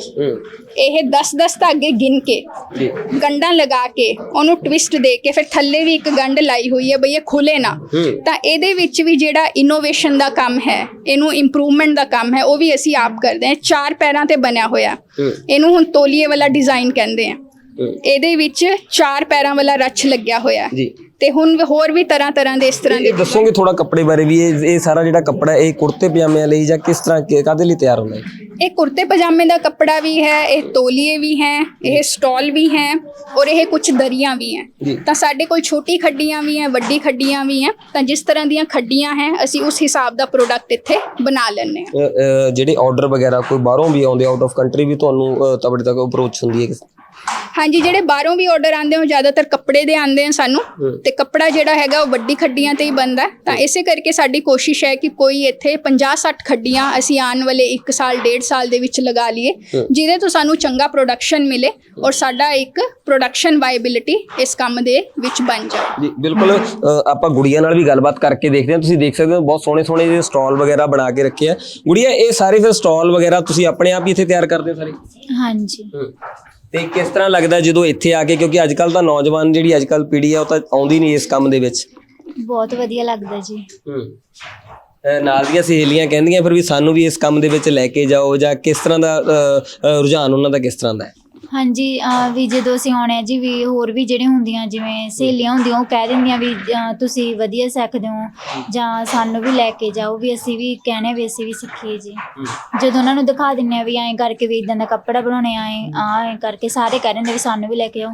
ਕੁੜੀਆਂ ਨੇ ਤਾਂ ਕਹਿਣਾ, ਮੁੰਡੇ ਵੀ ਕਹਿ ਦਿੰਦੇ ਸਾਨੂੰ। ਕਦੇ ਆਪ ਦਾ ਬਣਾਇਆ ਕੱਪੜਾ ਆਪ ਯੂਜ਼ ਕੀਤਾ ਕਦੇ? ਨਹੀਂ, ਹਜੇ ਨਹੀਂ, ਪਰ ਜ਼ਰੂਰ ਕਰਾਂਗੇ ਜੀ। ਅੱਛਾ। ਤੇ ਕਦੇ ਜਦੋਂ ਇਹ ਚੀਜ਼ਾਂ ਬੁਣ ਕੇ ਲਿਜਾਂਦੇ ਹੋ ਤਾਂ ਕਦੇ ਕਿਸੇ ਨੇ ਬਹੁਤ ਜ਼ਿਆਦਾ ਸਲਾਹਿਆ ਹੋਵੇ ਵੀ ਹਾਂ ਵੀ ਆਹ ਕੱਪੜਾ ਪਾਇਆ, ਇਹ ਕਿੱਥੋਂ ਲਿਆਂਦਾ, ਜਾਂ ਪੁੱਛਿਆ ਕਿਸੇ ਨੇ ਕਦੇ? ਹਾਂਜੀ, ਇੱਕ ਵਾਰ ਤੁਸੀਂ ਉਹਦੇ ਵਿੱਚ ਦੇਖਿਆ ਹੋਗਾ, ਮੈਂ ਆ ਰਹੀ ਸੀ ਤਾਂ ਜੀ ਮੇਰੇ ਪਾਏ ਸੀ ਤਾਂ ਸੂਟ ਹੀ ਪਾਏ ਸੀ। ਉਹ ਕਹਿ ਰਹੇ ਸੀ ਵੀ ਤੁਸੀਂ ਕਿੱਥੋਂ ਬਣਵਾਇਆ, ਜਾਂ ਵੀ ਅੱਜ ਕੱਲ੍ਹ ਤਾਂ ਇਹ ਕਦੋਂ ਮਿਲਦਾ ਵੀ ਨਹੀਂ, ਵੀ ਨਾ ਹੀ ਕੋਈ ਬਣਾਉਂਦਾ ਜੀ। ਤੇ ਬਹੁਤ ਜਣਿਆਂ ਨੇ ਕਿਹਾ ਵੀ ਐਂ ਕਰਕੇ ਵੀ ਸਾਨੂੰ ਵੀ ਚਾਹੀਦਾ ਜੀ। ਅੱਛਾ। ਹਾਂਜੀ, ਇਹ ਦੇਖ ਕੇ ਫਿਰ ਲੋਕ ਤੁਹਾਡੇ ਤੋਂ ਡਿਮਾਂਡ ਕਰਨ ਲੱਗ ਜਾਂਦੇ? ਹਾਂਜੀ। ਤੁਸੀਂ ਦੇਖ ਸਕਦੇ ਹੋ ਛੋਟੀਆਂ ਜਿਹੜੀਆਂ ਬੱਚੀਆਂ ਇੱਥੇ ਸਿੱਖਣ ਦੇ ਲਈ ਆਉਂਦੀਆਂ ਨੇ, ਇੱਕ ਅਲੱਗ ਜਿਹੇ ਤਰ੍ਹਾਂ ਦੇ ਜਿਹੜੇ ਪ੍ਰੋਡਕਟ ਇੱਥੇ ਜਿਹਨੂੰ ਆਪਾਂ ਕਹਿ ਸਕਦੇ ਹਾਂ ਤਿਆਰ ਕੀਤੇ ਨੇ। ਨਾਲੋਂ ਨਾਲ ਸਭ ਤੋਂ ਵੱਡੀ ਗੱਲ ਤਾਂ ਇਹ ਹੈ ਵੀ ਪੰਜਾਬ ਦੀ ਅਲੋਪ ਹੁੰਦੀ ਜਾ ਰਹੀ ਜਿਹੜੀ ਵਿਰਾਸਤ ਹੈ ਉਸ ਨੂੰ ਸੰਭਾਲਣ ਦੀ ਕੋਸ਼ਿਸ਼ ਕੀਤੀ ਗਈ ਹੈ। ਤੁਸੀਂ ਦੇਖ ਸਕਦੇ ਹੋ ਬਹੁਤ ਹੀ ਸੋਹਣੇ ਤਰੀਕੇ ਨਾਲ ਜਿਹੜੇ ਇਹ ਸਟਾਲ ਜਿਹਨੂੰ ਆਪਾਂ ਕਹਿ ਸਕਦੇ ਹਾਂ, ਕਿਉਂਕਿ ਅੱਜ ਕੱਲ੍ਹ ਜਿਹੜੇ ਕਾਟਨ ਜਿਹਨੂੰ ਆਪਾਂ ਕਹਿ ਦਈਏ ਸੂਤੀ ਕੱਪੜੇ ਦਾ ਜਿਹੜਾ ਰੁਝਾਨ, ਹਰ ਬੰਦਾ ਕਹਿੰਦਾ ਸੂਤੀ ਕੱਪੜਾ ਕੱਪੜਾ ਮਿਲੇ। ਦੁਕਾਨ ਤੇ ਵੀ ਜਾ ਕੇ ਮੰਗਦਾ ਤਾਂ ਕਹਿੰਦਾ ਸੂਤੀ ਕੱਪੜਾ ਮਿਲੇ, ਪਰ ਉਹ ਸੂਤੀ ਕੱਪੜਾ ਮਿਲੇ ਕਿੱਥੋਂ, ਆਵੇ ਕਿੱਥੋਂ, ਉਸ ਚੀਜ਼ ਦਾ ਕਿਤੇ ਨਾ ਕਿਤੇ ਬਹੁਤ ਵੱਡਾ ਸਵਾਲੀਆ ਚਿੰਨ੍ਹ ਹੈ। ਪਰ ਇੱਥੇ ਬੀਬੀਆਂ ਵੱਲੋਂ ਰਲ ਕੇ ਇੱਕ ਕਹਿ ਸਕਦੇ ਹਾਂ ਇੱਕ ਸੰਸਥਾ ਬਣਾਈ ਗਈ, ਤਾਂ ਉਹਨਾਂ ਵੱਲੋਂ ਇਕੱਠੇ ਹੋ ਕੇ ਇਹ ਜਿਹੜਾ ਕੰਮ ਸ਼ੁਰੂ ਕੀਤਾ ਗਿਆ, ਇੱਕ ਵਿਰਾਸਤ ਨੂੰ ਵੀ ਸੰਭਾਲਿਆ ਜਾ ਰਿਹਾ। ਦੂਸਰੇ ਪਾਸੇ ਪੰਜਾਬ ਦੇ ਵਿੱਚ ਜਿਹੜਾ ਝੋਨੇ ਦਾ ਕਾਲ ਚੱਲ ਰਿਹਾ ਉਸ ਨੂੰ ਵੀ ਖਤਮ ਕਰਨ ਦੇ ਲਈ ਇੱਕ ਪਹਿਲ ਕਦਮੀ ਜਿਹੜੀ ਉਹ ਕੀਤੀ ਗਈ ਹੈ। ਮੈਂ ਜੈਤੋ ਤੋਂ ਮਨੀਸ਼ ਦੇ ਨਾਲ ਜੱਸੀ ਬਰਾੜ, ਦੇਖਦੇ ਰਹੋ ਪ੍ਰਾਈਮ ਏਸ਼ੀਆ ਟੀਵੀ, ਤੁਹਾਡਾ ਆਪਣਾ, ਤੁਹਾਡੇ ਲਈ। ਸਤਿ ਸ਼੍ਰੀ ਅਕਾਲ ਜੀ।